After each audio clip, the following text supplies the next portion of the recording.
வணக்கம். தைப்பூசம் முருகப்பெருமானுக்கு உகந்த மிக முக்கியமான திருவிழாவாகும். தை மாத பௌர்ணமி மற்றும் பூசம் நட்சத்திரமும் இணையும் இந்நாளில் முருகன் சூரபத்மனை வதம் செய்ய அன்னையிடம் வேல் வாங்கியதும் வள்ளியை திருமணம் செய்ததும் நிகழ்ந்தது. பழனியில் தண்டாயுதபாணியாக முருகப்பெருமான் எழுந்தருளிய நாளை குறிக்கும் வகையில் அங்கு தைப்பூச திருவிழா வெகு விமர்சையாக கொண்டாடப்படுகிறது.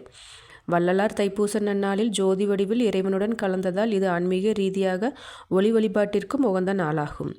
சிவபெருமான் உமாதேவியுடன் சிதம்பரத்தில் ஆனந்த நடனம் ஆடி தரிசனம் அளித்த நாளாகவும் இது போற்றப்படுகிறது.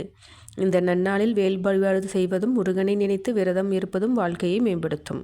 உடுமலை போடுபட்டி கிராமத்தின் எங்கள் பகுதியினர் இணைந்து 13வது வருடமாக இந்த 2026லும் தைப்பூச திருவிழாவை விமர்சையாக கொண்டாடினோம். முருகனுக்கு அரோகரா. குன்றத்திலே குமரனுக்கு கொண்டாட்டம், அங்கே குண்டதமா பெண்கள் எல்லாம் கொண்டாட்டம் கொண்டாட்டம்.